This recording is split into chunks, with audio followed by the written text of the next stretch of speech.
Assalamualaikum. Good morning everyone. Welcome to Jio Pakistan with Huma and Abdullah. And also Happy New Year. मतलब कि हम थे Friday को इधर. अभी कर तो लिया था. I know but that was a Friday और फिर 2 दिन की छुट्टी हो गई. अभी सही तरह हमें वो क्या कहते हैं समझ नहीं आई. अच्छा, आप उन लोगों में से हैं जो अपना न्यू ईयर रेजोल्यूशन फर्स्ट को शुरू करते हैं लेकिन उसके बाद फिर मंडे का इंतजार करते हैं कि नहीं अभी फर्स्ट तो हो गई है लेकिन हम मंडे से शुरू करेंगे. बीट एक्सरसाइज और गोइंग टू द जिम और ईटिंग हेल्दी. मतलब अगर वीकेंड बीच में आ जाए तो इस किस्म की चीजें हो जाती हैं. लेकिन न्यू ईयर रेजोल्यूशंस की आप बात कर रहे हैं, इस साल मेरा ख्याल है कोई ऐसी गलती नहीं करेगा क्योंकि लास्ट ईयर की रेजोल्यूशंस का क्या हुआ याद है ना आपको, लास्ट ईयर का क्या हुआ. तो लिहाजा इस पर मेरा ख्याल है कि सारों की कॉन्सेंट्रेशन बस ये होगी and this is not a resolution कि बस अपनी सेहत का ख्याल रखें बिकॉज यू नेवर नो. सेहत का इंडीड ख्याल रखें. और वैसे तो हम उन लोगों में से हैं ही नहीं जो कोई हमसे पूछ ले कि where do you see yourself 5 years down the lane और 10 years डाउन द लेन, तो हमें इस बात का जवाब नहीं पता होता कि आपको अगले लम्हे का नहीं अंदाज़ा और नहीं मालूम तो आप कैसे इतनी लंबी चौड़ी. इसका मतलब ये भी नहीं है कि आप बिल्कुल ही बेखबर होकर ज़िंदगी गुजारना शुरू कर दें और बिल्कुल ही फ्यूचर के बारे में ना सोचें, लेकिन बहुत लंबे चौड़े प्लान्स बनाने से भी गुरेज करें कि इस तारीख और इस डेट को मैं ये कर लूँगा और ये कर लूँगी, क्योंकि आपने पिछले साल का हाल देख ही लिया है. जिनके प्लान्स थे वो धरे के धरे. सारी हमारी बातें हम रिविजिट कर रहे हैं पिछले साल के तनाजुर में कि पिछला साल इतना ऑफ क्या for all your planning and for all your aspirations और आपने क्या अचीव करना है एक साल में, वो सब खत्म हो गया. तो लिहाजा अब हमने सोचा हमने ये करना ही नहीं है.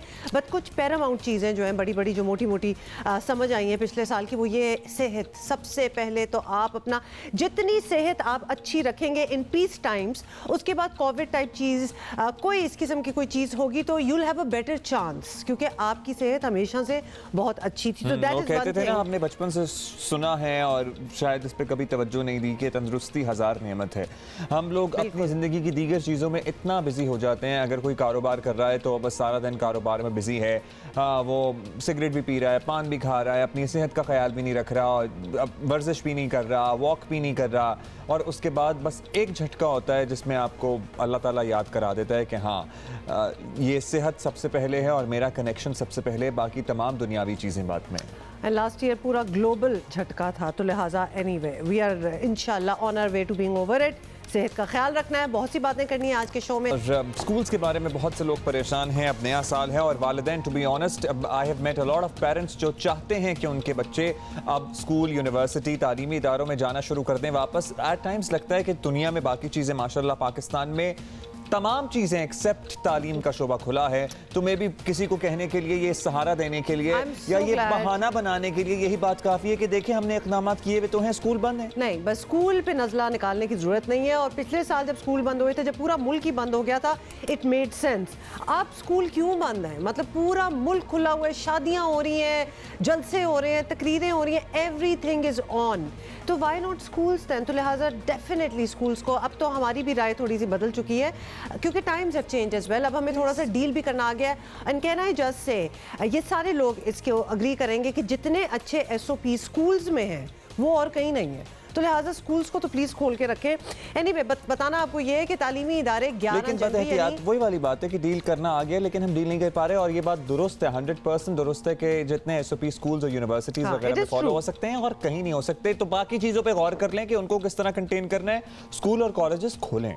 ये सारों की यही राय है बिल्कुल. और अभी वी हैव सईद गनी साहब विद अस एज वेल, तो उनसे भी पूछ लेंगे तालीमी इदारे 11 जनवरी के बाद खुल रहे हैं या नहीं. वज़राए तालीम के आज के इजलास पर सबकी नज़रें हैं और कोरोना की दूसरी लहर की आमद पर नवंबर में पाकिस्तान भर के तालीमी इदारे बंद कर दिए गए थे. दोबारा खुलने की तारीख 11 जनवरी रखी गई थी उस वक्त और इसका हतमी फैसला करने के लिए इजलास आज होगा. वफाकी वज़ीर तालीम शफकत महमूद का कहना है कि वज़ारत सेहत की सिफारिशात के मुताबिक ही इक़दामात लिए जाएंगे.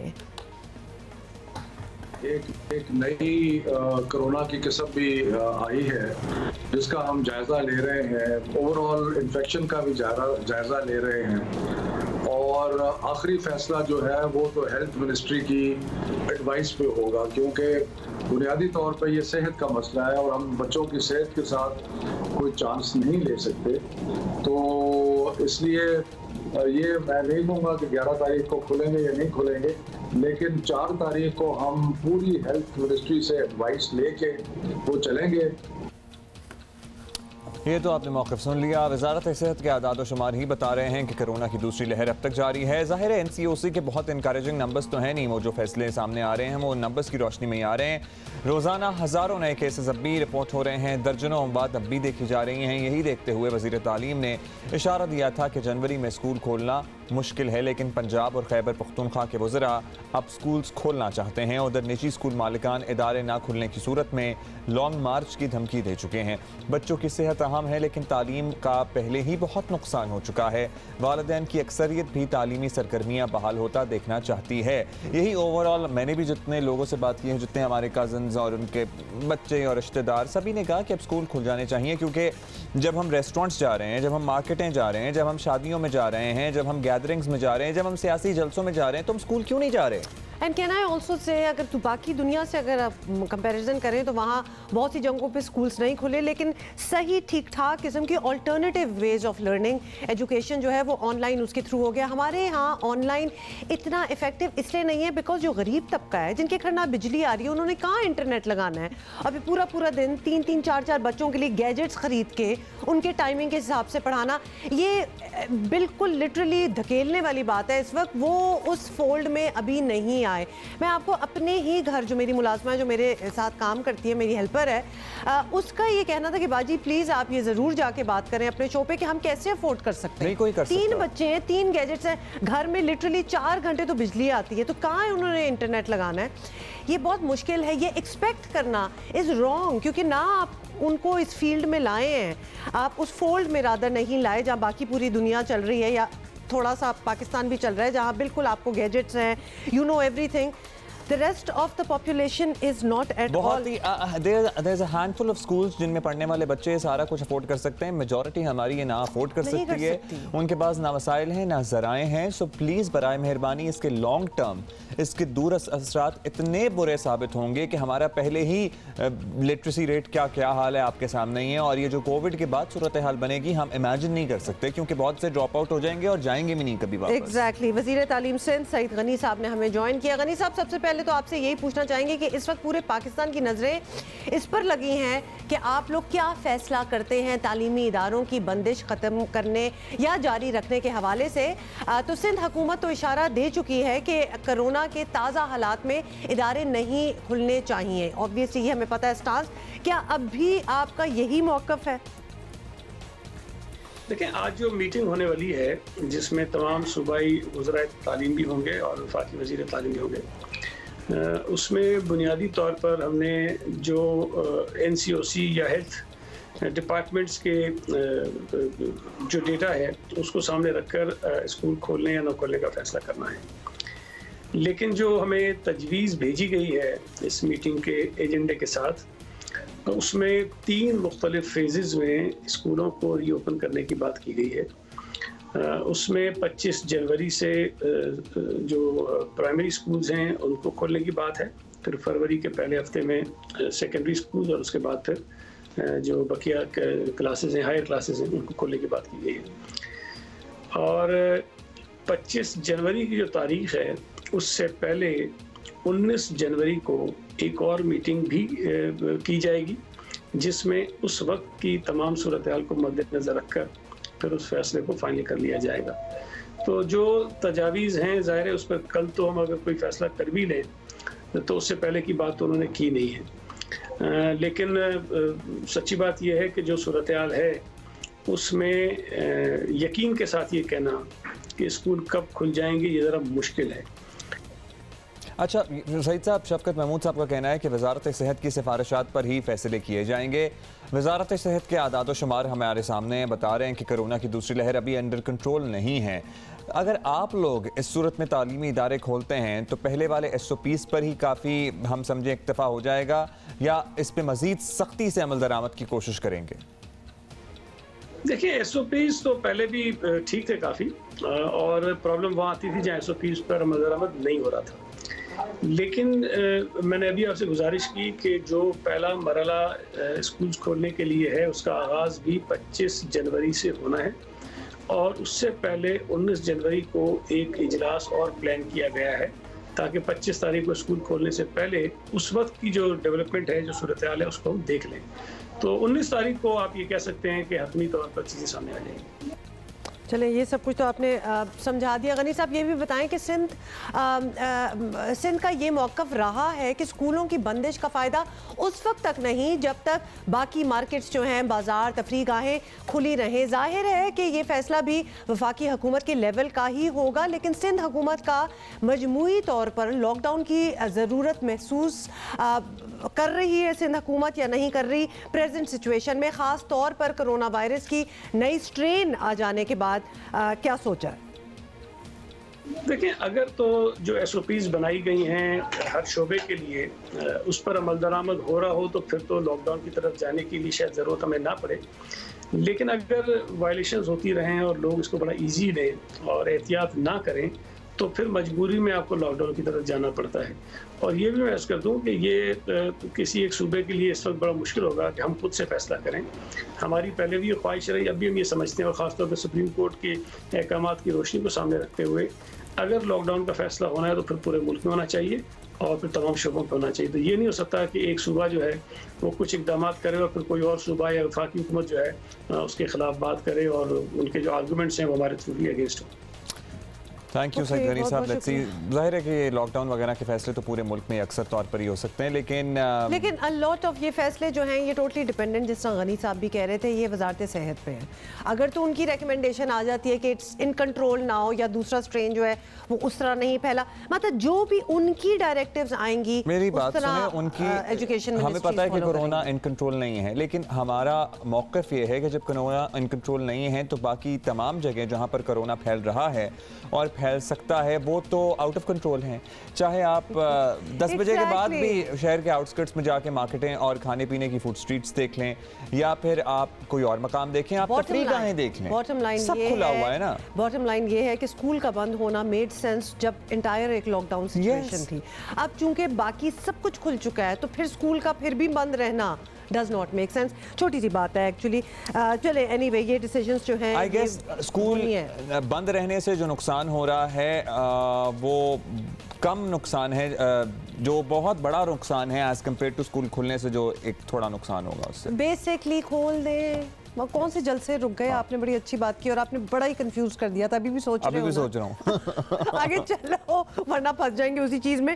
क्रिप्टो करेंसी बिटकॉइन की क्या जनाब की कदर अपनी तश्कील के 12 साल बाद तारीख की बुलंद तरीन सतह पर पहुंच गई है। एज एन इट्स वैल्यू एक बिटकॉइन की मालियत 30,000 अमरीकी डॉलर से भी तजावुज़ कर चुकी है। वर्चुअल क्रिप्टो करेंसी की कदर इतवार को 34,800 मिली अमरीकी डॉलर तक पहुंची है, जबकि 2020 में 30 नवंबर तक एक बिटकॉइन 19,700 तक था, जिसके बाद साल के अख्तिताम तक क्रिप्टो करेंसी ने अपनी कदर में 10,000 डॉलर तक का इजाफा किया है। So all those who had bitcoins वो तो छलांगे मार रहे हैं। नहीं, लेकिन फिर ये तो ऊपर से चीज होती जाती है, 10-10 हज़ार का फर्क आ जाता है ओवरनाइट। मतलब है तो कि बस एक दिन आप अमीर हैं तो अगले दिन आप इतने नहीं रहे। नहीं, अगले दिन के हिसाब से तो नहीं होता, आई एम श्योर, बट बहुत से लोग जिन्होंने बहुत पहले से लिए हुए हैं ये करेंसी और ये बिटकॉइंस वगैरह, they are really happy right now and ultimately this is the future। अभी हम इसको रोक लें, जो मर्जी कर लें, ये आएगा ही आएगा। तो फिर मैं आप लोगों को एक बात बता दूं, ये तो हमने डॉलरों में बात की है, लेकिन इन अ सेंस अगर आप देखें तो एक बिटकॉइन जो है वो 55 लाख रुपए का है। एक बिटकॉइन कहाँ से मिल रहे हैं? अब नहीं ले सकते। अच्छा, आपको पता है ना इसकी माइनिंग और ये सारी सिचुएशन है इसकी भी, तो काफ़ी बार हम आपको बता भी चुके हैं, लेकिन चूंकि अब इसकी वैल्यू बहुत ही बढ़ती जा रही है तो हम जरा आपको मजीद बताएंगे और ख़ुद भी समझेंगे। एक हाई प्रोफाइल केस जिसकी अब दुनिया के अखबारात में भी हेडलाइन बन रही है, और इसी केस से रिलेटेड एक और केस जो बाद में निकला, FIA वाला केस, उसके बारे में बहुत ज़्यादा बात हो रही है, तो हम उसकी भी बात करेंगे और इस केस का बैकग्राउंड भी आपके साथ शेयर करेंगे। पाकिस्तान में मी टू मुहिम का सबसे बड़ा मामला अली जफर मीशा शफी केस अहम मोड़ पर आ गया। कानूनी तौर पर फरीकैन इससे डील कर ही रहे हैं, लेकिन इसके माशरती असरात भी हैं जिसे नज़रअंदाज नहीं किया जा सकता।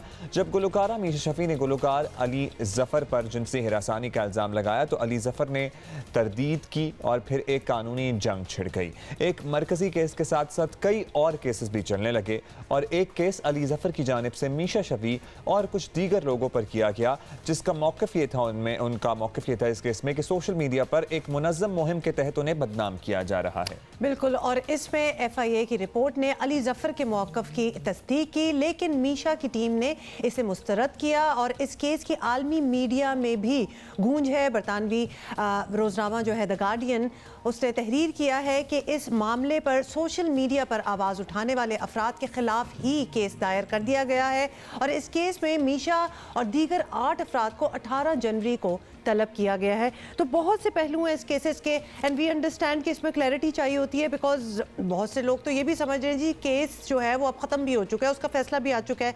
ऐसा बिल्कुल कुछ नहीं हुआ। आज हमें बहुत से लोग इसको कंफ्यूज कर रहे हैं, ये FIA वाले मामले को ओरिजिनल जो हैरेसमेंट वाला केस है उससे कंफ्यूज कर रहे हैं और उनके जहन में ये है या उनको ये बताया गया है या ये समझ रहे हैं वो कि वो जो हैरेसमेंट वाला केस था वो ख़त्म हो चुका है। क्या वो ख़त्म हो गया? वो नहीं ख़त्म हुआ, लेकिन हम क्लैरिटी चाहेंगे। और हशाम अहमद खान साहब जो कि अली जफर साहब को रिप्रेजेंट कर रहे हैं, उनके वकील हैं, उन्होंने हमें इस वक्त ज्वाइन किया है। सो थैंक यू हशाम साहब। हशाम साहब, सबसे पहले तो हम आपसे यही जानेंगे कि बदकिस्मती से असल केस जो था इस मामले में कहीं खोसा गया और उसके बाद जो मल्टीपल केसेस दोनों पार्टियों की तरफ से किए गए और पर्टिकुलरली FIA वाला केस ये बड़ा लाइमलाइट में आ गया, तो असल केस ख़त्म हो गया, नहीं हुआ, वो किस स्टेज पे? हमें तो मालूम है किस स्टेज पे, लेकिन आप ज़रा ऑडियंस की क्लैरिटी के लिए बताएं कि वो जो हरासमेंट का इल्ज़ाम था और उसके बाद अली जफर साहब ने उसकी तरदीद की थी, फिर वो मामला अदालत में चला गया, वो अभी किस स्टेज पे है?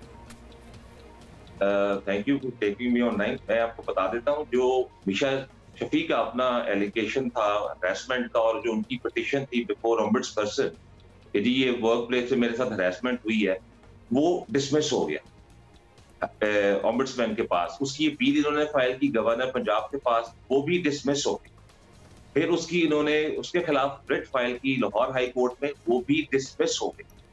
अब इनकी एक पिटीशन है वो जो सुप्रीम कोर्ट में पेंडिंग है, अभी तक उसकी हियरिंग नहीं हुई और क्यों नहीं हुई ये बेहतर वो जानते होंगे, लेकिन अभी तक वो पोजीशन जो उनकी हरासमेंट की एलिगेशन वाली थी वो 3 फोरम्स पे डिसमिस हो चुकी थी। लेकिन यहाँ क्लैरिटी हशाम साहब जी, क्लैरिटी की इसलिए जरूरत है ताकि व्यूअर्स हैं उनको अच्छी तरह पता चल जाए। वो डिसमिस हुई है टेक्निकल ग्राउंड्स पे क्योंकि वो हरासमेंट एट वर्क प्लेस नहीं बन रहा था, एम्प्लॉय और एम्प्लॉयर वाला रिलेशनशिप है, या फिर लैक ऑफ एविडेंस की वजह से डिसमिस हुआ? दोनों चीजें बता दें हमें, किस वजह से डिसमिस हुआ? बिल्कुल बिल्कुल ऐसे ही है जी, ऐसे ही है। देखिए इन्होंने कुछ फोरम चूज किया था, खुद इन्होंने वकीलों से मशवरा किया होगा कि हमें कहाँ जाना चाहिए अपनी दाद रसी के लिए, हमारा ग्रीवियंस का रिड्रेसल किधर है। उन्होंने जो जगह फोरम ढूंढा, उधर सारे फोरम्स ने कहा कि आप गलत जगह पर आए हैं, आपका यहाँ पे ग्रीवियंस नहीं रिड्रेस हो सकता, यहाँ पर ये आपका एम्प्लॉयर एम्प्लॉय का रिलेशनशिप नहीं है। बिल्कुल ये आपकी बात सही है और उसी बात पे उन्होंने डिसमिस किया, लेकिन ये उस चीज के ऊपर बहस है और ये अभी तक सुप्रीम कोर्ट में है, देखते हैं सुप्रीम कोर्ट क्या कहती है। लेकिन आपको एक बात समझनी तो सुप्रीम कोर्ट का ही होगा जी, कैरी ऑन हशाम। जी जी जी बिल्कुल होगा, बिल्कुल होगा।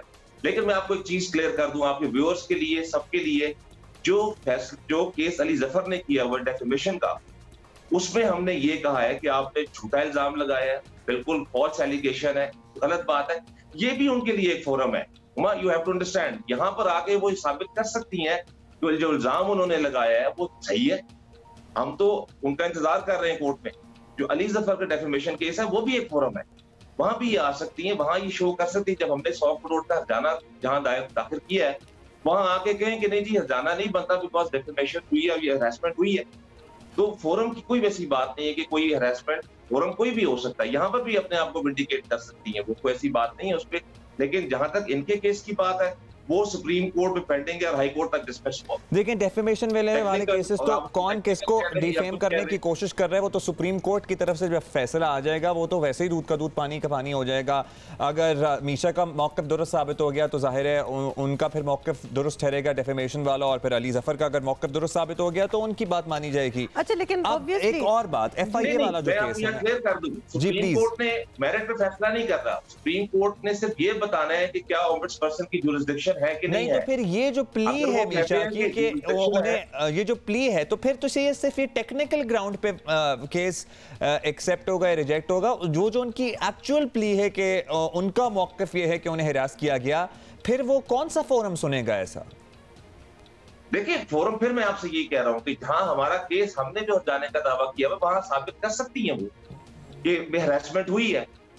अच्छा, वो जो आपने हर जाने का दावा दायर किया हुआ है उस केस की प्रोसीडिंग्स में आप कह रहे हैं कि वो वहां साबित कर सकती हैं, क्योंकि अभी तो ये इसलिए रिजेक्ट हो रहा है क्योंकि टेक्निकल बेसिस ग्राउंड्स पे ये केस जो है वो ओम्बुड्समैन के पास सुना जा सकता है, नहीं सुना जा सकता, इसलिए रिजेक्ट होता चला जा रहा है, राइट? बिल्कुल इसलिए होता जा रहा है। ये उनको मशवरा अच्छा, अब एफआईए वाले केस पे आ जाते हैं शाम साहब। इसलिए आ जाते हैं क्योंकि यहाँ केस स्टार्ट हुआ था, हरासानी का केस था, हरासमेंट का केस था, बड़ा क्लियर कट ऑब्वियसली इल्जाम एक लगा और उस पे केस स्टार्ट हो गया। लेकिन अब लगता है ये केस जो है वो एफआईए के हाथ चला गया। वो जो कुछ लोग, कुछ खवातीन जिन्होंने इस बात की तायीद की, ऑब्वियसली कोई भी या कत्ल का केस हो या हरासमेंट का हो, there are two sides to the story. अब फिर कुछ लोग मानते हैं, कुछ नहीं, वो सब कुछ हो जाता है। अब मीशा की साइड ऑफ द स्टोरी, उनके साथ और भी खवातीन हैं, वेल नोन पर्सनैलिटीज हैं। ब्रिटिश न्यूज़पेपर द गार्डियन ने पूरा एक आर्टिकल उस पर लिख दिया है कि why are they being harassed now और being pushed into a situation जहां हरासमेंट का केस पीछे रह गया और एफआईए ने ज्यादा बड़ा केस बना दिया उन 7 या 8 खवातीन पे जिन्होंने इस बात की तायीद की थी। और मर्द, अच्छा मैं आपको ये भी क्लियर कर दूं, यहाँ पे एफआईए का जो हमने जो अपनी एक अपना ग्रीवियंस वहां पे जाके दी है, वो ये नहीं है कि मिशा शफी लिमिटेड नहीं है। यहाँ फेक अकाउंट्स बने हुए हैं, डेली ट्रोलिंग है एक आदमी की। फिर उसके ऊपर ये है कि आपका जब भी कोई ऐसी कोई बात होती है तो उसके लिए फोरम्स अवेलेबल है। सोशल मीडिया ओपिनियनेटेड तो हो सकता है कि अपने ओपिनियन से, लेकिन वो कांट बी अ फोरम कि आप लोगों को एलिगेशंस लगाना शुरू कर दें। अगर आप एफआईए का कानून भी देखेंगी तो सेक्शन 18 के अंदर एक्सेप्शंस हैं कि आप अगर को अपनी लीगल रेमेडी ले रही हैं या आप अगर इलेक्ट्रॉनिक मीडिया के ऊपर बात कर रहे हैं तो उस पे एफआईआर या उस पे केसेस नहीं बनते।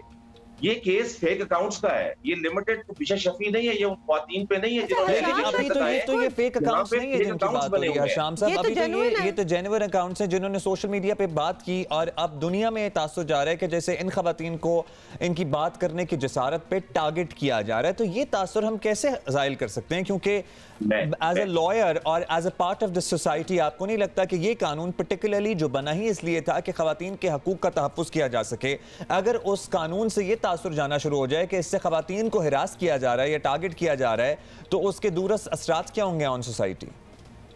नहीं, देखिए तासुर कैसे दिया जा रहा है ये मुझे नहीं समझ आ रही। उसकी वजह बड़ी सिंपल सी है।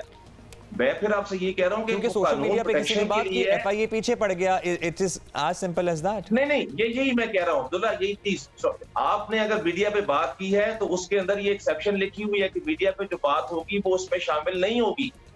ये बातें मीडिया पे नहीं हुई, ये किसी लीगल फोरम पे नहीं हुई, ये फेक अकाउंट्स है। ठीक है, कुछ जेन्युइन भी है, लेकिन बात यह है कि इसमें कोई औरत स्पेसिफिक नहीं है, ये it's not a gender specific, एक लॉ है for the protection of people. अब वो मसला ये है कि अगर आप सेक्शन 18 को पढ़ेंगे तो उसमें लिखा हुआ है कि जो मीडिया पे पैमरा के लाइसेंस फोरम्स हैं उस पे उसका इतलाक ही नहीं होगा। इसीलिए ये वो वाले फोरम्स नहीं है जहां पे मैं अभी आपसे बात कर रहा हूं। तो सेक्शन एफआईए का बात ये है हशाम, बॉटम लाइन ये है ऑब्वियसली ये जो लॉज हैं इसलिए बनाए गए हैं ताकि जेन्युइनली अगर किसी के साथ कुछ ऐसे हादसे हुए हों तो दे कैन गेट जस्टिस। अब हमें पहला हाई प्रोफाइल केस आता है, ऑब्वियसली एक इल्ज़ाम लगता है, उसके बाद उसकी सपोर्ट में कुछ लोग बोलते हैं। अब वो इल्ज़ाम बंद करने के लिए तासुर ये है, ये हम आपसे इसलिए बात कर रहे हैं क्योंकि तासुर एक ये है कि एफआईए उनको टारगेट करना स्टार्ट हो गई है कि आपने इसकी तायीद क्यों की, आपके पास क्या सबूत है? भाई पहले वो हरासमेंट वाला केस तो हो जाए। की बात कर रहे थे तो ट्रोलिंग तो दोनों पार्टियों की तरफ से ऐसा लगता है कि एक सपोर्ट ग्रुप है, ये भी बड़ा जेन्युइन है कि दोनों साइडों पे ट्रोलिंग हो रही है। देखिए मैं फिर ये कह रहा हूं, अगर कोई मिशा की सपोर्ट में कर रहा हो तो कोई हर्ज नहीं है। अगर कोई somebody believes that Misha is right, he can share his opinion or her opinion। ये यहाँ तक बात नहीं, ये तो अली जफर की ट्रोलिंग हो रही है जी, फेक अकाउंट्स के अंदर हो रही है कि ये हरासर है, ये फलाना है। हर बंदे का अपना राइट है, everybody is innocent unless proven guilty. With the same token Hasham, Meesha Shafi की भी आप अगर ट्रोलिंग देखें कि ये तो है ही, ये तो इसने तो किया है, ये तो इल्जाम है, तो ये पॉपुलर ट्रोलिंग लेवल की हो रही है दोनों की अगेंस्ट। मना किया है, अगर वो कुछ नहीं कर रही इसका ये मतलब तो नहीं कि अली जफर कुछ ना करे। अगर उनको वाकई जेन्युइनली लग रहा है कि उनकी ट्रोलिंग हो रही है, शी शुड टेक एक्शन।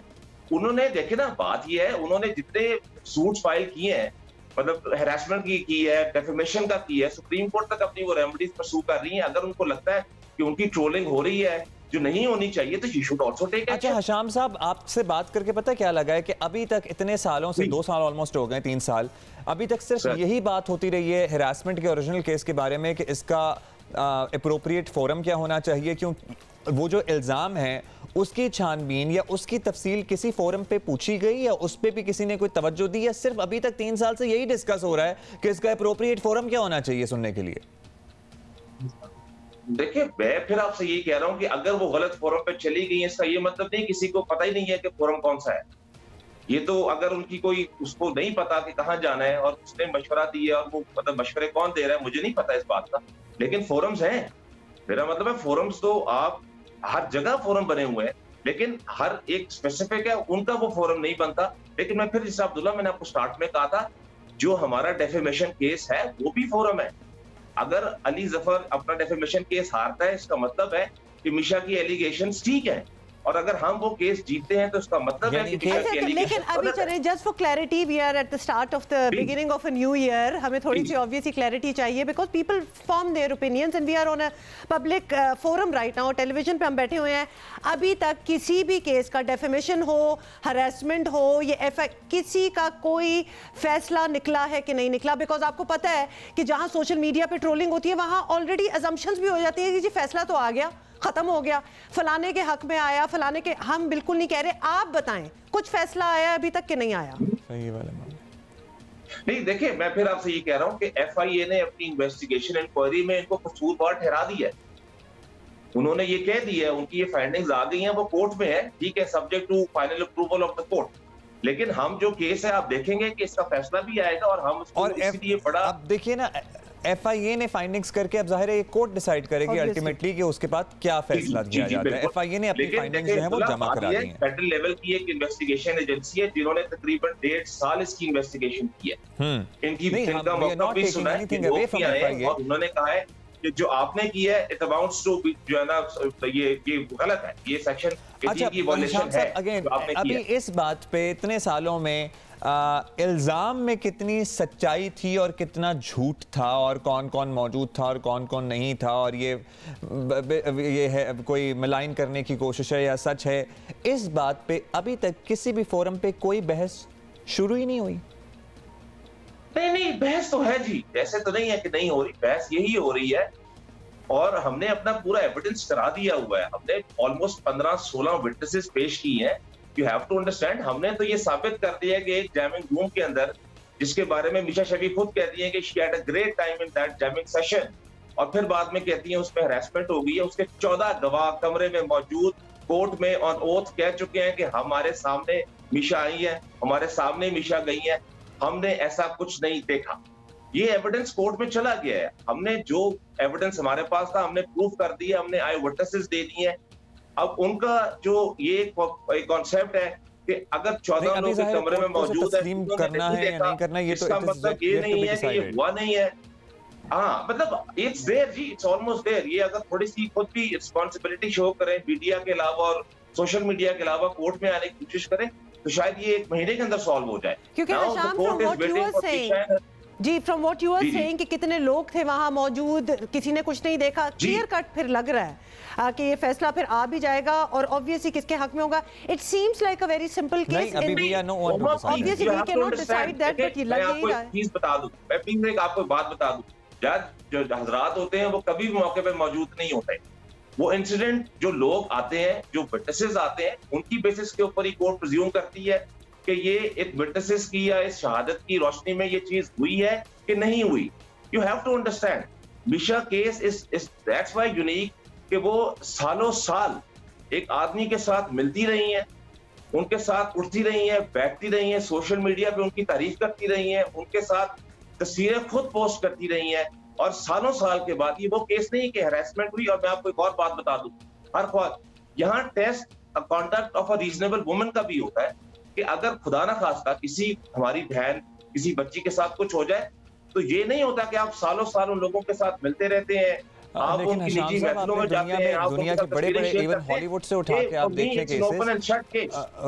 नहीं, आपके मौक़िफ़ के मुताबिक जरूर ये ओपन एंड शट केस होगा, लेकिन अगर आप हम इस केस के बारे में नहीं अपनी राय दे रहे, लेकिन हमने बहुत से इंटरनेशनली ऐसे केसेस देखे हैं जहां पे सालों साल ये लड़कियां काम करती रही हैं ऐसे लोगों के साथ जो कि अल्टीमेटली जिनको अदालत ने साबित किया कि वो हिरासत है, और इट डज नॉट मीन कि हम किसी भी तरह से इस पे असरअंदाज होने की कोशिश कर रहे हैं। आप कह रहे हैं कि आपका केस मजबूत है। बिल्कुल सही बात है। ये नहीं मैं कह रहा हूँ कि वो सारे केस ही गलत होते हैं, मैं अपने केस की तरफ बात कर रहा हूँ, और बिल्कुल आप वाली बात ठीक है कि हम वी आर नॉट जज टू गिव एनी जजमेंट। मैं सिर्फ आपसे शेयर कर रहा हूं। चलें, I'm glad that you know of all these facts. Thank you Hasham Ahmad Khan साहब, लॉयर थे अली ज़फ़र साहब। देखिए, एक बात तो तय है, ये जो पूरी दुनिया कहती है बड़ा ही मुश्किल है ऐसे केसेस को प्रूव भी करना, डिसप्रूव भी करना। It is a very very बड़ी टेक्निकल चीज़ें होती हैं कि किसी it is your word against the others, क्योंकि ऑब्वियसली आपको पता है कि ऐसे केसेस में A lot of the time, सिर्फ इस केस की बात नहीं, हमेशा अली ज़फ़र की बात नहीं कर रहे, a lot of the time there are no witnesses. In coming few days हमेशा की लीगल टीम से भी रब्ता करके उन्हें बुलाएंगे और उनसे पूछेंगे कि ये जो हमारे सामने क्लैरिटी आई है कि अभी तक तो ज़्यादातर बहस इसी बात पे होती रही है कि what is the right forum to hear this complain, और ये कहाँ एड्रेस की जाए। तो अगर इसी पे फैसले होते गए हैं या इसी पे एप्लीकेशन रिजेक्ट होकर आगे जाती गई है, तो वो जो हशाम साहब ने फोरम मेंशन किया है कि वो जो डेफेमेशन वाला केस है उसमें वो अपनी प्ली डाल सकती हैं बीच में, तो why aren't she using that option? बहुत जबरदस्त सवाल है, ये जरूर हम पूछेंगे जब हमारी उनसे बात होगी। अच्छा, एक वाकया जो बहुत ही दिलखराश है, जिस पे वाकई इंक्वायरी होनी चाहिए और इसकी थौर तहकीकात के बाद मंतकी अंजाम तक मुल्ज़मान को पहुँचाना चाहिए, क्योंकि इस वाक़े से रिलेटेड बहुत सारे इशू हैं, जैसे कौमी सालमियत का इशू। मच का वाक़या बता रहा है कि पाकिस्तान दुश्मन मुसलसल साजिशें कर रहे हैं, मुल्क में फ़िरका वाराना आग भड़काना चाहते हैं। हफ्ते और इतवार की दरमियानी शब बलोचिस्तान के इलाके मच में कोयले में काम करने वाले कानकनों में 11 मजदूरों को उनके रिहायशी क्वार्टर्स में हाथ पांव बांध कर कत्ल कर दिया गया। मारे जाने वाले तमाम मजदूरों का ताल्लुक हज़ारा बरादरी से था।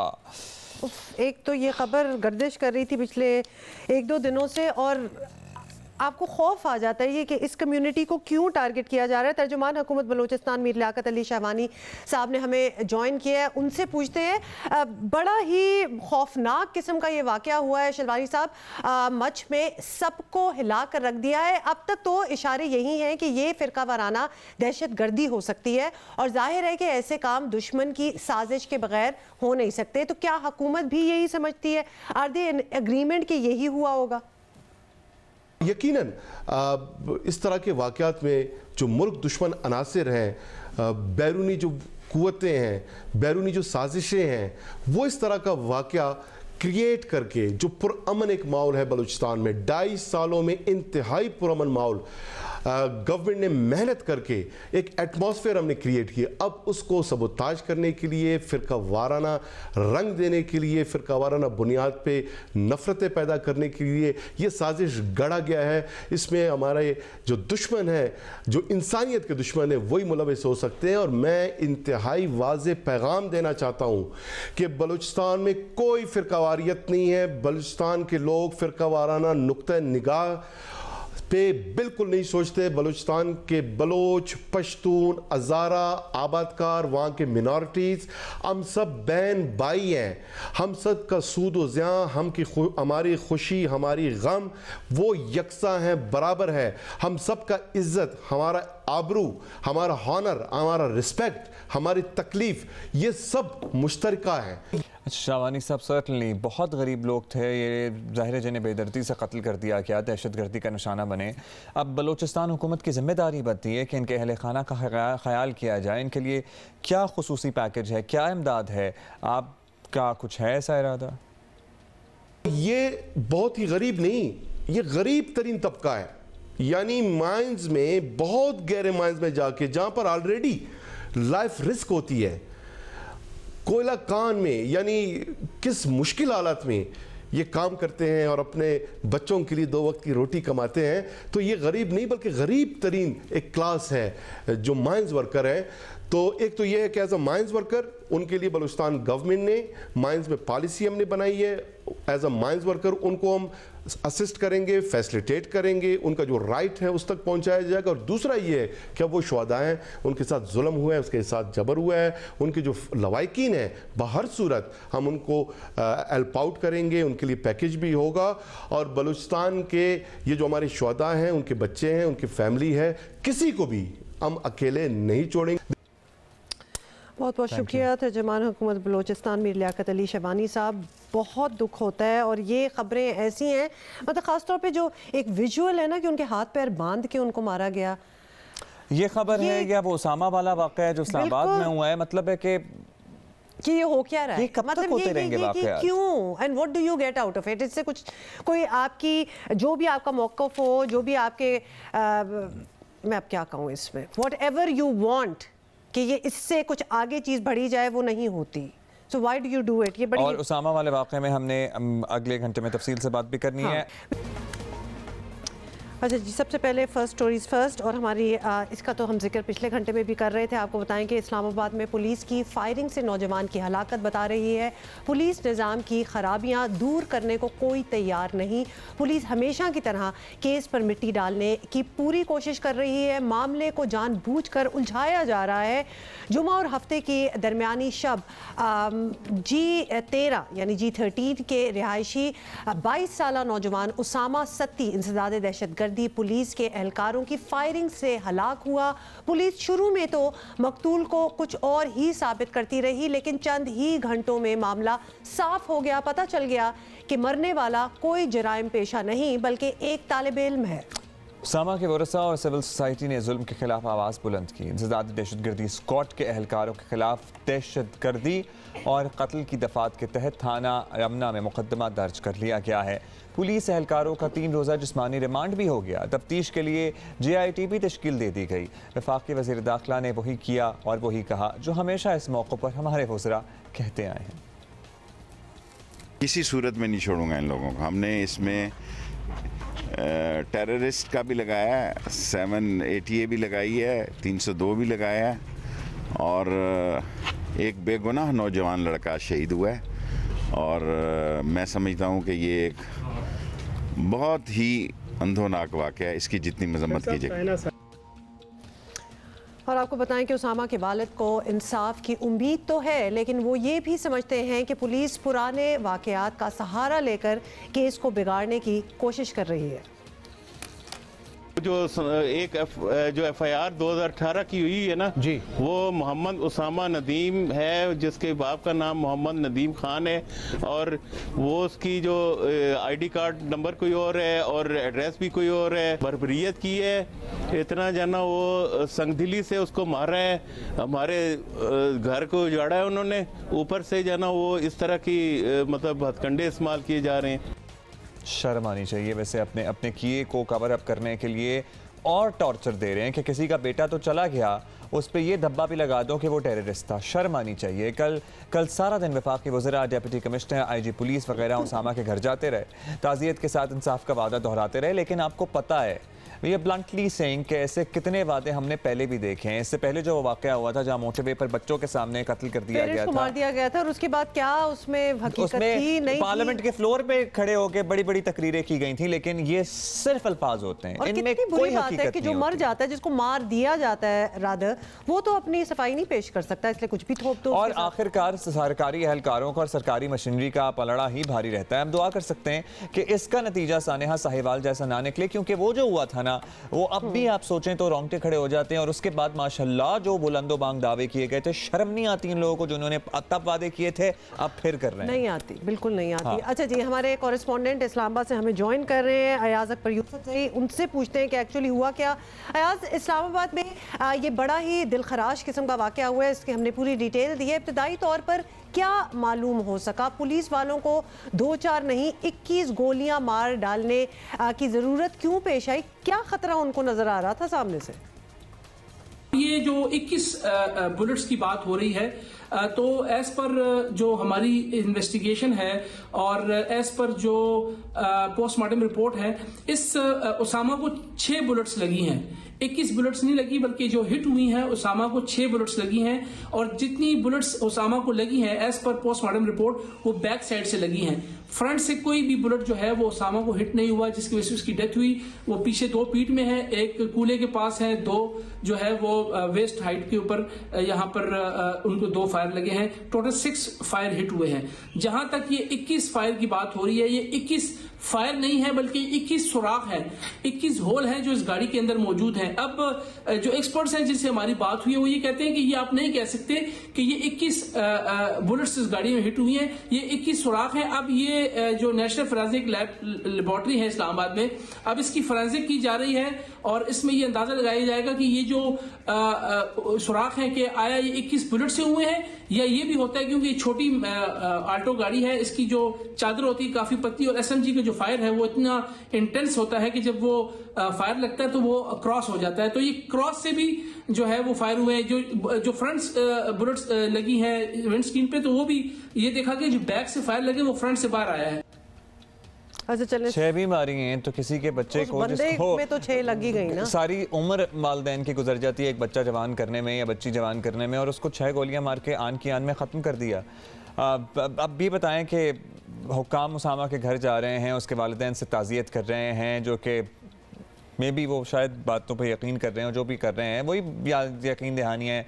अमली तौर पर तफ्तीश ऐसी शफाफ हो रही है क्या कि उम्मीद रखी जाए? वैसे तो ये ओपन एंड शट केस ही है कि जल्द से जल्द ये मुल्ज़िमान करार वाकई अपने अंजाम को पहुँचेंगे।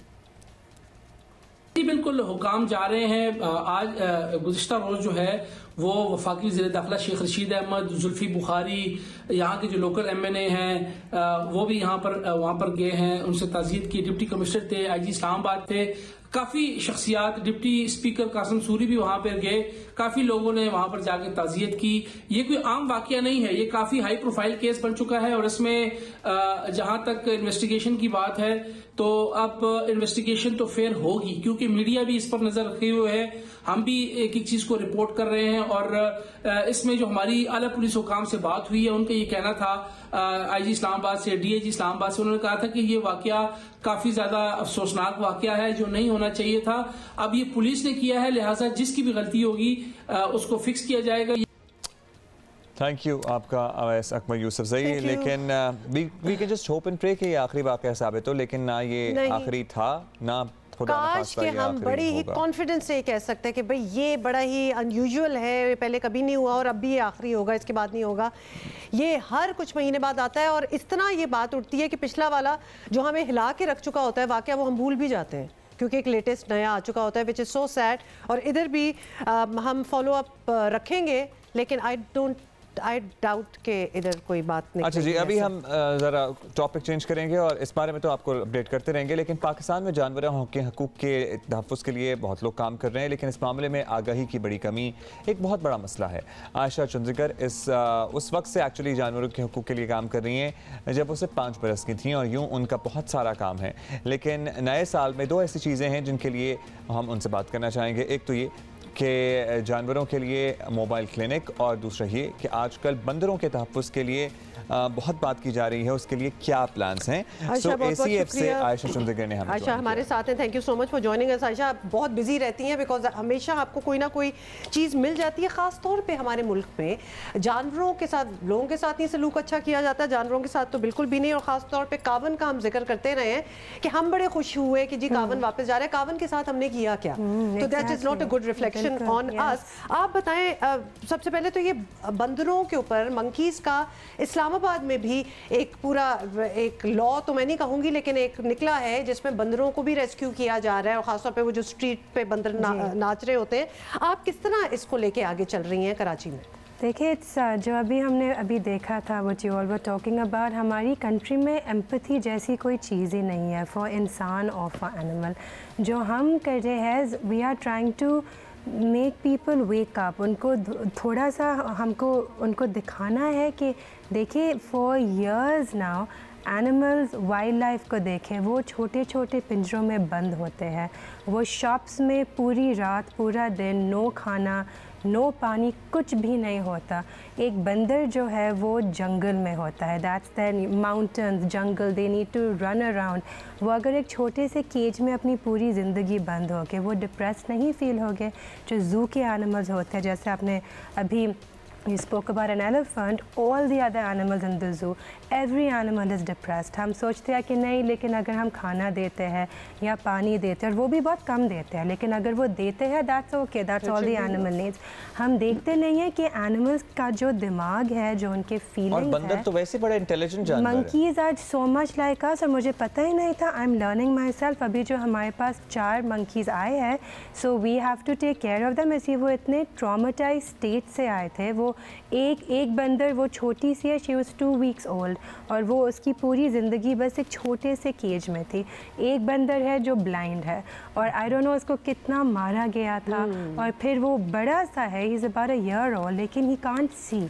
तो आप सोचे कि इतना डरा हुआ होगा कि उसकी पूरी ज़िंदगी आए तो उसको मारा गया है या वो केज में बंद हुआ है. तो अच्छा, आपका ये जो एक कैंपेन है, ये अवेयरनेस के हद तक है या फिर you have a sanctuary? No, we are trying to do both. We want to, obviously हमारा काम इज़ अवेयरनेस, हेंस हमने अब वो वाइल्ड लाइफ के साथ शुरू किया था. We normally work with street animals, dogs, cats, donkeys, लेकिन I wanted to take it a step further. मुझे वाइल्ड लाइफ को अब मिक्स में लाना था. हमारे पास एज सच सैंक्चुरी नहीं है for wild life.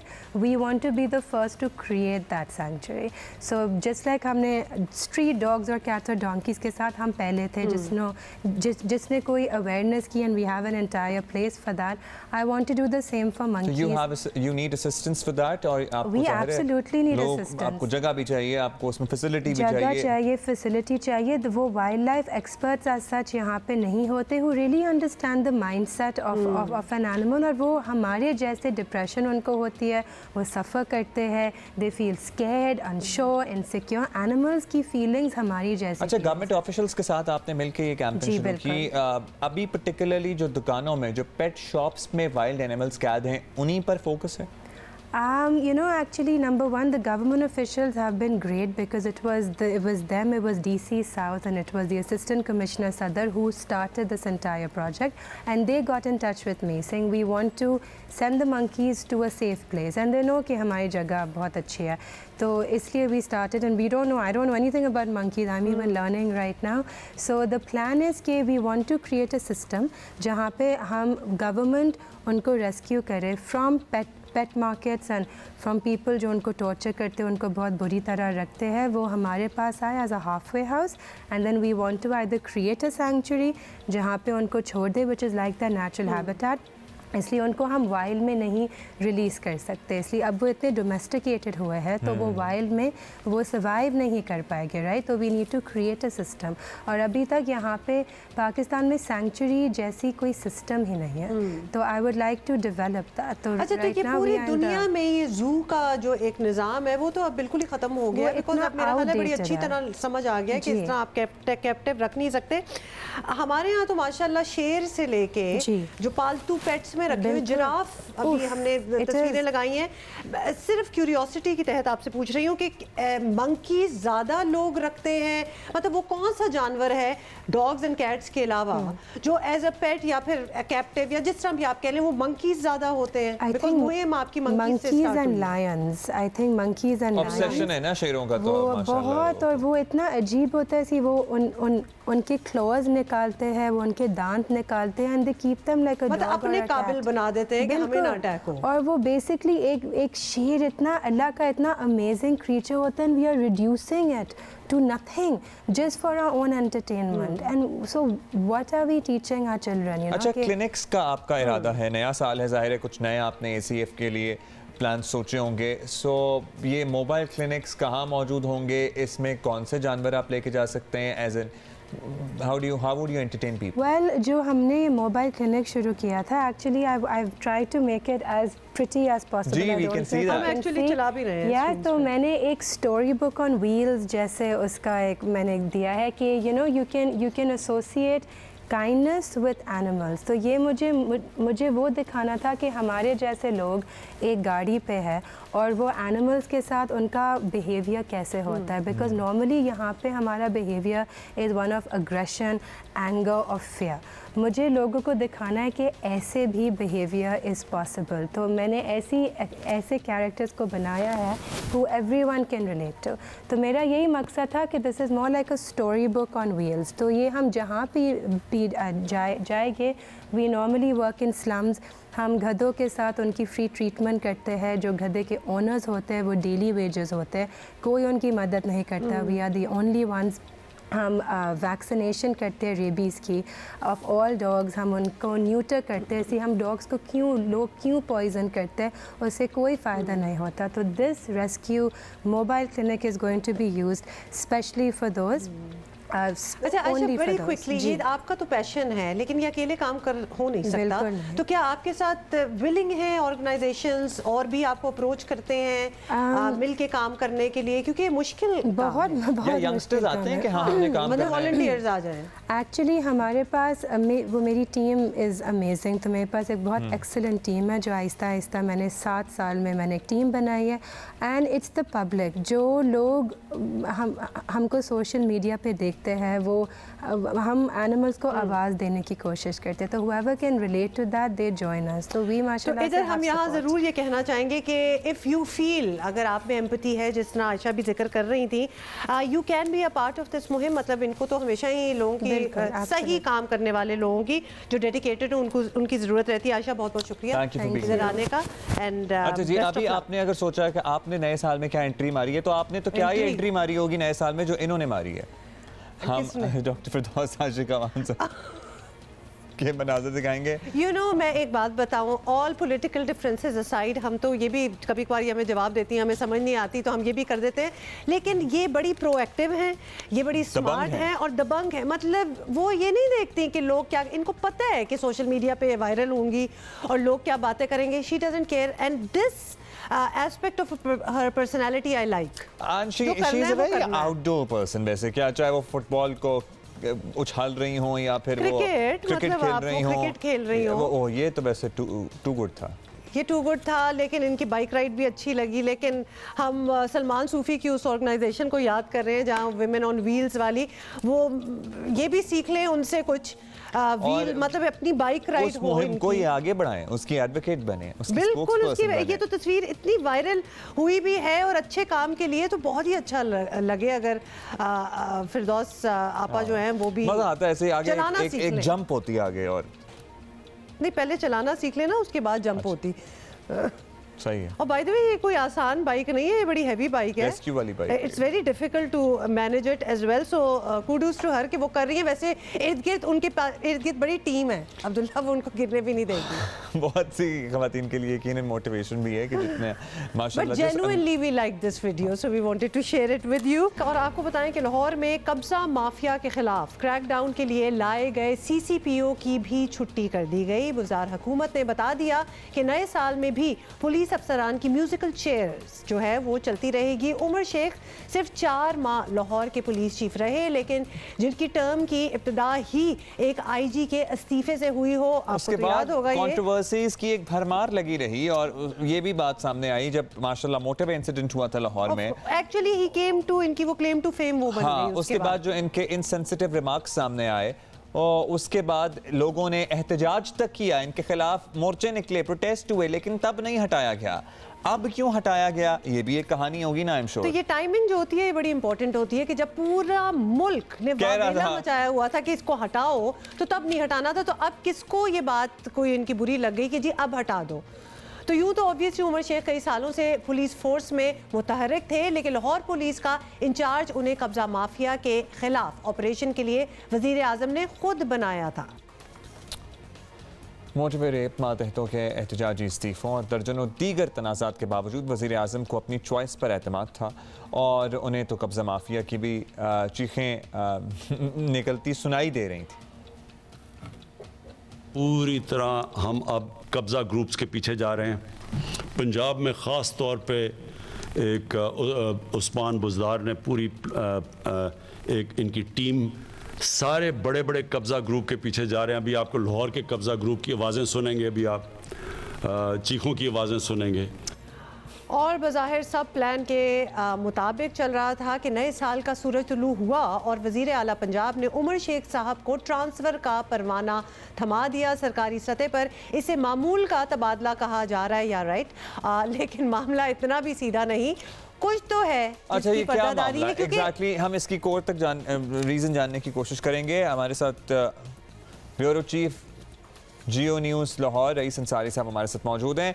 Rice Ansari साहब, पूरी दुनिया जब कह रही थी कि इनको बदल दें या ये इनसेंसिटिव रिमार्क्स के बाद इनके खिलाफ एहतजाज तक हुए, आगाज़ ही माशाल्लाह इनके टेन्योर का एक आईजी के इस्तीफे से हुआ, ये डायरेक्ट थे वज़ीर आज़म साहब के साथ, तो ऐसा क्या हुआ बीच में? नहीं, लेकिन ये कह देना कि जी रूटीन का ट्रांसफर था, अब हम माने दिस इज नॉट रूटीन।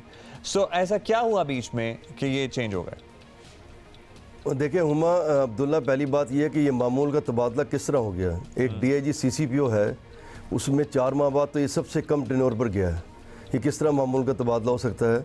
लेकिन हम आपको ये बताते चलें कि जब इसको लगाया गया था तो तहरीक इंसाफ का एक बड़ा मसला है, पहले ये एकदम कोई फ़ैसला कर लेते हैं, बाद में पछताते हैं और उसको चेंज कर देते हैं। जब इस ऑफिसर की इन्होंने प्रोफाइल देखा कि इस ऑफिसर को ग्रेड 20 से 21 में इसलिए तरक्की नहीं मिली कि इसकी IB की रिपोर्ट थी वहाँ कि इसका मॉरल कैरेक्टर ख़राब है, ये करप्शन करता है, ये इसकी एटीट्यूड ख़राब है, तो उसे एक सज़ा दी गई। जब सज़ा देने के बाद इतनी अहम पोस्ट पे तो नहीं लगाया जा सकता। अब शहजाद अकबर साहब की सिफारिश थी, इमरान खान ने लगा दिया और फिर इमरान खान प्राइम मिनिस्टर एक CCPO से खुद डायरेक्ट हो गया। जब डायरेक्ट हुए, उनका ऑलरेडी जो एटीट्यूड था बड़ा अजीब था। आते ही उन्होंने कहा कि कोई IG की बात ना सुने, ये डिसिप्लिन फोर्स है, यहाँ IG को IG की कमांड होती है। और एक डॉक्टर शेब जैसा बेहतरीन IG था, तो उसकी उनका बात ना सुने। उसके बाद ये आप मसला देखें, आपका ये जो रेप खातून के साथ एक ज़्यादती हुई, बड़ी खौफनाक किस्म का एक वाक़या ये हुआ, उसमें इसके बयान देखें खातून के बारे में। फिर इसकी अजीब दूसरा एटीट्यूड, किसी को बुलाया, पुलिस ऑफिसर की शिकायत है, उसे बुलाया, ऑफिसर से मुराद इंस्पेक्टर है या सब इंस्पेक्टर है या ASI या SPI, हथकड़ी लगाओ अंदर ले जाओ। भाई कोई ज़ाब्ते के तहत काम होना चाहिए ना। सारी चीज़ों पे चेंज नहीं हुए, फिर किस चीज़ पे चेंज हुआ? जी नहीं, ये तो एक कह रहे कि लावा पक रहा था, मतलब एटीट्यूड, हत्ता कि हाई जो बड़ी अदालतें उन्होंने भी शिकायत की इसकी एटीट्यूड की। वहाँ मीटिंग हुई सुप्रीम कोर्ट में, उसके बाद IG ने इसे कहा कि काम इस तरह करते हैं, तो कहता है मुझे पता है, पंजाबी में कहता है मैंने पता किस तरह काम करना है। एक IG से इस तरह बात नहीं होती। ये फिर इसने पिछले दिनों वो जो वज़ीर आला सेक्रेटेरिएट में सिक्योरिटी के लोग भेजे, बेचारा एक टांग से मजदूर भेज दिया, एक पुलिस बैंड का लोग भेज दिए, चले नीचे से इसने साइन करके भेज दिया। लेकिन जो मामला अब पकड़ा था, ये इसने अपने ये कहा जा रहा है ना कि इमरान खान ने बहुत कहा जी कि ये कब्ज़ा करेगा, चीखें निकलेंगी। चीखें किसकी निकली? चीखें तो किसी की भी नहीं निकली, कब्ज़ा तो एक भी नहीं छुड़ाया उसने। वो जो 2 लोग पकड़े थे वो तो पकड़े ही जाने थे, कत्ल हुआ था, या बेल करा के आ जाते या वो पकड़े जाते, वो पकड़े गए। अब मामला ये कि इसने लाहौर में 2 SP पोस्ट कराए थे बकायदा, एक बलाल कयूम को कराया था इन्वेस्टिगेशन और एक डॉक्टर अनोश मसूद को। और ये दोनों वो ऑफिसर थे, अगर इनका बैकग्राउंड देखें तो ये ट्रेनिंग के दौरान फेल हो गए थे। और उस वक्त के कमांडर थे जुल्फ़िकार चीमा पुलिस अकेडमी के, उन्होंने एडवर्स रिमार्क्स भी लिखे थे। लोग खुद हैरान है कि इतना फेल हो एडवर्स रिमार्क, ये प्रमोट किस तरह हो गया, ये दोबारा काम इसने किसने शुरू कर दिया। उनको लाहौर लाया गया, जब लाहौर लाए तो लाहौर में एक SP कैंट थे फुरकान, उनका तबादला किया गया। डॉक्टर अनोश मसूद इन्वेस्टिगेशन की SP थी, उनको ऑपरेशन का SP ऑपरेशन का चार्ज भी दिया गया। जो बात आप कब्ज़ा ग्रुप की कर रही हैं बड़ी अहम है। पता ये चला ये खुद शामिल हो गए थे उमर शेख साहब ज़मीनों के मामले में। कब्ज़ा क्या ख़त्म कराना, यहाँ लाहौर में हेर के इलाके में जो थाना कहते हैं हेर, वहाँ 154 कनाल ज़मीन थी। जो उस वक्त छोटे थे, वो बच्चे थे, तो उनके वालिद की ज़मीन थी। जो उनका एक मेल नर्स था कोई, उसने उनकी दूसरी बीवी से मिलकर ना वो ज़मीन जो है ना एक सोसाइटी को, बड़ी सोसाइटी को फ़रोख्त कर दी।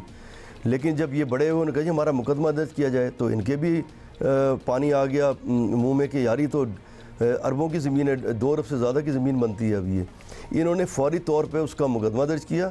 उसमें 2, मैं नाम नहीं लेना चाहता, एक जंग से और एक लाहौर से 2 शेख शामिल हुए और एक और कोई PTI के अहम बंदा शामिल हुआ।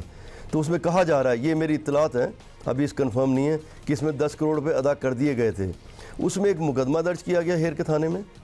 और जब ये मुकदमा दर्ज हुआ तो इंस्पेक्टर ने ये कहा कि ये मुकदमा ही गलत दर्ज हुआ, उसने उठा के उसको एंटी करप्शन को भेज दिया। वो इन्होंने कहा ये एंटी करप्शन किस तरह चला गया। उस इंस्पेक्टर को सस्पेंड किया गया, DSP को उमर शेख ने तब्दील किया और जो है ये एसपी अनोज मसूद वगैरह जितने हैं, इन्होंने वो मुकदमा एंटी करप्शन से वापस मंगवा लिया। आपकी रईस साहब सारी बातों से ये समझ आ रही है कि इन्होंने जो भी किया वो अपने फ़ायदे के लिए किया, कि अपने पसंद के बंदे इधर ले आओ, फिर कब्जे में चूंकि वो ऑब्वियसली राल टपकना स्टार्ट होगी तो उस चीज़ में घुस जाओ। यानी बेसिकली ये 4 महीने जो आके रहे ये सेल्फ सर्विंग ही रहे, ये अपने लिए ही करते रहे। इनका इंटरेस्ट क्या था इस सारे मुकदमे में जो 194 कनाल अराजी की आप बात कर रहे हैं?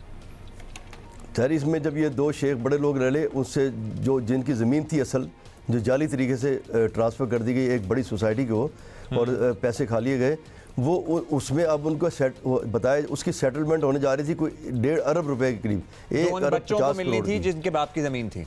अब वो बच्चे बड़े यंग हो गए ना, उसको जब बेच दी छोटे थे तो उसमें इनकी अंडरस्टैंडिंग हो गई थी कि किसको कितने पैसे, लेकिन वो बताया जा रहा है कि वो 10 करोड़ रुपए दे चुके थे कि पुलिस में मुकदमा स्टार्ट। ये मेरी इत्तलात है, ये रॉन्ग भी हो सकती है राइट भी, लेकिन जो जिस तरह मनूवर किया गया मुकदमा दर्ज किया गया वो बिल्कुल ठीक है। तो ये सारा चीज़ें जो है ये लावा ये पक रहा था और ये बात प्राइम मिनिस्टर तक पहुंची है। जब प्राइम मिनिस्टर तक पहुंची तो हुकूमत पंजाब ने कहा कि मतलब ये कह लें कि पानी नाक तक आ गया है, तो उन्होंने कहा मेरिट पे तब्दील करना कमी है। ये काफ़ी इनसाइड स्कूप जिसे कहते हैं, अभी हमें इसी को let us sync this in, ये भी सिंक हो जाए ज़रा। लेकिन एक बात तो तय है, इसमें मॉरल ऑफ द स्टोरी ये है कि प्लीज़ सिफारशी लोगों को ना डाला करें। ये CCPO भी सिफारशी था और ये आया, और मतलब आपके इनके एटीट्यूड के बारे में तो हम पिछले कितने महीनों से बात कर रहे हैं। नया साल शुरू हो गया है और पहले तो डेडलाइंस कुछ और थी, फिर डेडलाइंस भी तब्दील होती गई, पहले इस्तीफों की बात भी थी, फिर लॉन्ग मार्च की भी बात थी। अब ना इस्तीफों का कुछ पता है ना कोई बड़े फैसले हैं। PDM का फ्यूचर क्या होगा, नए साल में क्या हिकमत अमली होगी? कल बहावलपुर में बाय द वे रैली भी थी तो ये बता दें, but where they stand right now. Muslim League Noon के रहनुमा अता तारर साहब हमारे साथ मौजूद हैं, उन्हीं से जान लेते हैं। फिर शुक्रिया तारर साहब। इस वक्त PDM ना इस्तीफे दे रही है ना सेनेट इलेक्शन वगैरह जैसे मामलात पर एक पेज पर है। वजीर आजम पर क्या दबाव है कि वो इस्तीफा दें, जो आप लोग न्यूज़ कॉन्फ्रेंसेस में इसरार करते रहते हैं कि बात तो फिर होगी जब वजीर आजम इस्तीफा दें, वो क्यों दें इस्तीफा? बहुत शुक्रिया जी। एक तो पहली बात ये है कि इस्तीफ़े हमारी पार्टी के जमा हो चुके हैं, वो चाहे FPs हों 160, वो चाहे हमारे 84 MNAs हों, और इस्तीफ़ों के हवाले से कंसेंसस है कि उसको एज अ स्ट्रेटजी हमें बिल्कुल ज़रूर देना चाहिए, बस उसका मरहला आएगा। वज़ीर आज़म को इस्तीफ़ा इसलिए देना चाहिए कि अवामी रेफरेंडम हुआ है उनकी हुकूमत के ख़िलाफ़ 2.5 साल बाद, और ये मिड टर्म किसी भी हुकूमत की कारकर्दगी पर एक बहुत बड़ा सवालिया निशान होता है, जहाँ पे आटा, चीनी, उसके बाद अद्वियात, उसके बाद गैस, उसके बाद LNG, इतने बड़े बड़े स्कैंडल हों और अरबों रुपए का नुकसान सरकारी ख़जाने को हुआ हो, एविएशन इंडस्ट्री में PIA का भट्टा बिठा दिया हो एक स्टेटमेंट की वजह से, जहाँ पे अंडा 20 रुपये का मिले आपको, जहाँ पे चीनी जो है आज भी 83 रुपये किलो मिल रही है, जहाँ पे अशियाए खुर्दोनोश की कीमतें आसमान से बातें कर रही हैं, और एक तनख्वाहदार आदमी का या एक मुतवसत तबके के आदमी का या गरीब आदमी का इस मुल्क में गुजारा नहीं है। तो ये जो आए थे 100 दिन में करप्शन ख़त्म करने के लिए, और ये जो कहते थे कि महंगाई बेरोज़गारी तब होती है जब हुक्मरान करप्ट हों, तो जो करप्शन की है उसका जवाब देना होगा। दूसरा, आपने कल देखा होगा कि बहावलपुर जैसे ज़िले में साउथ ऑफ पंजाब के अंदर एक जम्मे गफ़ीर था, अवाम का समंदर था। हुकूमत पे प्रेशर दिन ब दिन बिल्ड हो रहा है। लाहौर जलसे से पहले उन्होंने रब्ता भी किया हुकूमत ने कि जी हमारे साथ बैठ के बात करें, तो वो हुकूमत जो कहती थी नहीं छोड़ेंगे, नहीं NRO देंगे, एक मुतकब्बिराना रवैया था, एक घमंड था। आप देखिए कि बिसाके मईशत पे बात नहीं की, तकब्बर से ठुकराया। आप देखिए कि कोरोना पे जब मीटिंग हुई तो वॉकआउट कर गए इमरान खान साहब। तो अब क्यों हमारे से रब्ता कर रहे हैं? क्योंकि अब टाइड चेंज हो गई है और इंशाल्लाह अब हम नहीं छोड़ेंगे और हम NRO नहीं देंगे। प्रेशर है, आने वाले दिनों में ये प्रेशर बढ़ेगा, बड़े इज्तिमात होंगे, उसके बाद लॉन्ग मार्च भी होगी, उसके बाद इस्तीफ़ों का मामला भी आएगा। तो मैं समझता हूँ कि PDM की मूवमेंट में बड़ी स्ट्रेंथ आई है, तक़वियत मिली है, और आने वाले दिनों में आप देखेंगे कि हुकूमत को जान के लाले पड़ने वाले हैं। थैंक यू अता साहब। आने वाले दिनों में हम भी देख लेंगे, लेट्स सी क्या होता है। आप भी यही हैं, इंशाल्लाह we going to see you tomorrow. See you, good morning.